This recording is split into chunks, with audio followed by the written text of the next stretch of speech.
असली बाप की औलाद है तो 1 रुपए का भी आरोप मेरे पे साबित कर बता दे। एक बाप की औलाद हूं मैं तो डीएनए टेस्ट करा के बताऊं क्या मंत्री जी को? तुम्हारा डीएनए टेस्ट करा दो, मैं बाप की औलाद हूं नहीं हूं। राजकुमार जी किस मुंह से बोलते हैं? उनको बोलने का हक नहीं है?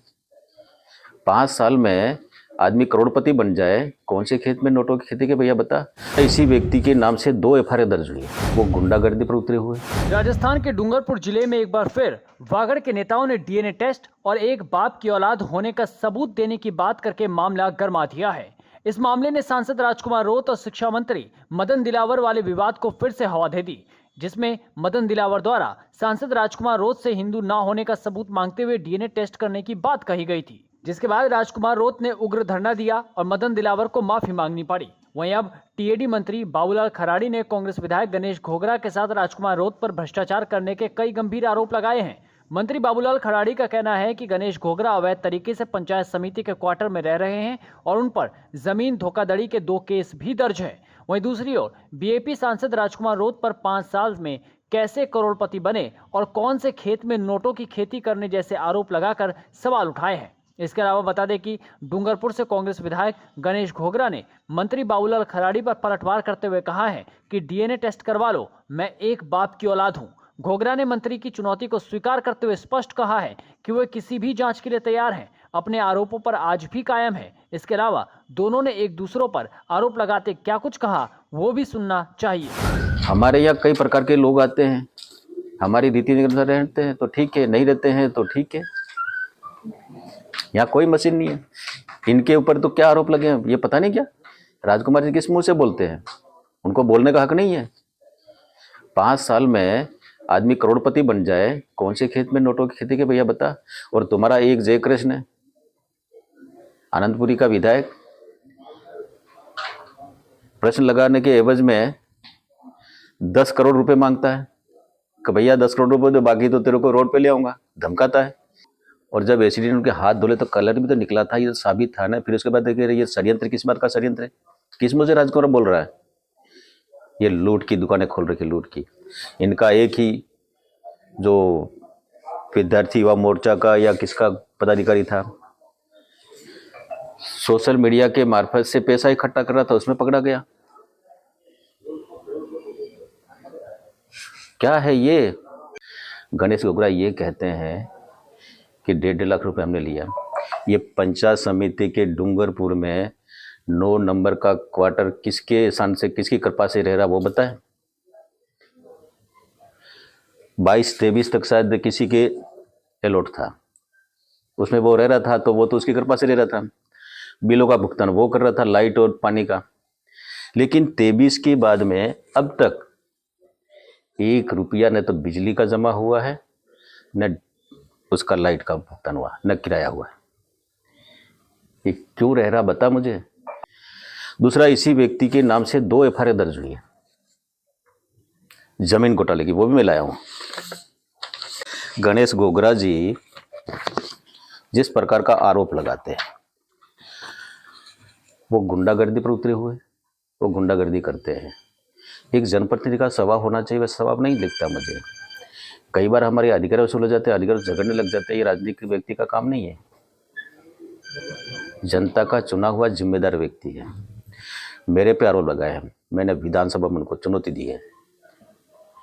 असली बाप की औलाद है तो 1 रुपए का भी आरोप मेरे पे साबित कर बता दे। मेरे पास में जब माहबाड़ियों का काम मैंने शुरू किया था, मैंने एक बात कही थी, लेने वाला और देने वाला दोनों ही जिम्मेदार मानूंगा। अगर मुझे पता लग गया तो आपने पैसा दिया तो आप अगले आदमी को पैसा देकर प्रलोभित करके आप नौकरी लगना चाहते तो ये नहीं होगा। तो मैंने कहा लेने वाला देने वाला दोनों दोषी होंगे। सर, जो प्रभारी मंत्री और टीएडी मंत्री है बाबूलाल खराड़ी, उन्होंने डूंगरपुर में प्रेस वार्ता करते एक आरोप आप पर लगाया कि जो गणेश घोगरा ने विधानसभा में मेरे पे आरोप लगाया 1.5 लाख रुपए का, तो गणेश घोगरा असली बाप की औलाद है तो ये साबित करे कि 1.5 लाख रुपए मैंने लिया है। देखो, इसमें आरोप लगाए तो कहीं न कहीं धुआं कब उड़ता है?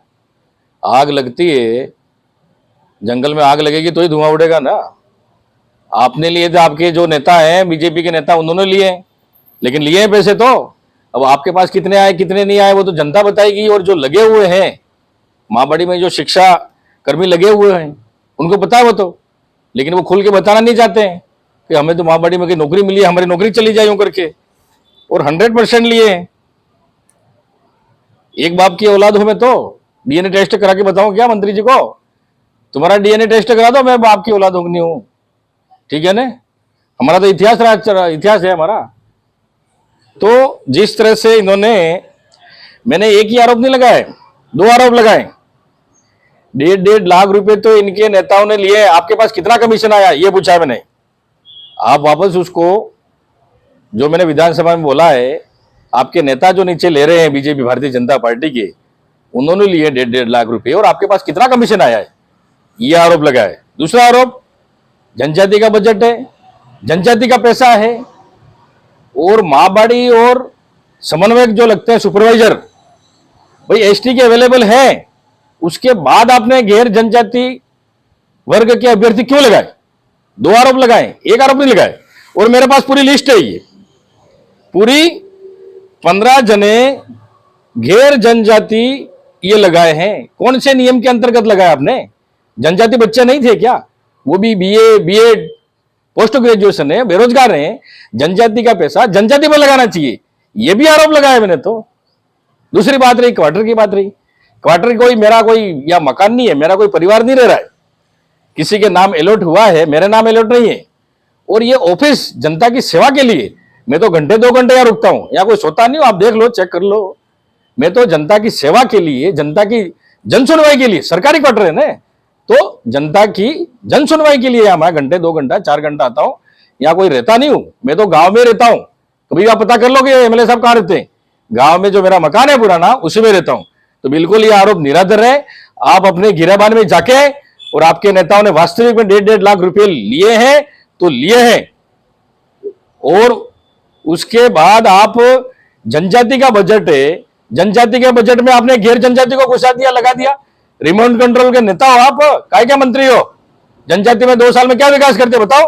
खाली आप प्रेस कॉन्फ्रेंस कर रहे हो, घूम रहे हो, इसके अलावा क्या किया बताओ? सर, एक आरोप और भी उन्होंने लगाया कि गणेश घोगरा गुंडागिरी करते हैं, अधिकारियों को डराते धमकाते हैं और ऐसा करते हैं। नहीं, कौन से अधिकारी को डराया? किसको डराया? डराया फोन पे डराया या किस पे डराया? अधिकारी को डराने का काम नहीं है। जनता का नौकर हूं मैं, जनता का सेवक हूं। अगर कोई अधिकारी कर्मचारी जनता की काम नहीं करेगा तो उससे बात तो करनी पड़ेगी ना। भाई जनता का काम नहीं होगा, जनता के मुद्दे तो उठाने पड़ेंगे। कोई अधिकारी काम नहीं कर रहा है तो उसका क्या बोलना नहीं पड़ेगा? क्या गुंडागर्दी, कोई मारपीट की क्या? क्या कोई मेरा ऑडियो वीडियो कोई वायरल है क्या? किसी अधिकारी को मैंने धमकाया? कौन से बारे में, किस मामले में धमकाया बताओ? मेरे निजी स्वार्थ के लिए धमकाया किसी को क्या?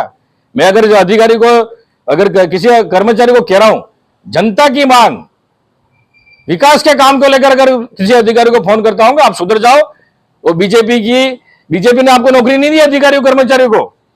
आप अपनी मेहनत से आप अधिकारी बनो, नौकरी बनो, नौकरी पे लगे हो तो आपको जनता की सेवा करनी चाहिए, न कि बीजेपी के मंत्री की सेवा करो आप। ये कहना चाहता हूं मैं तो।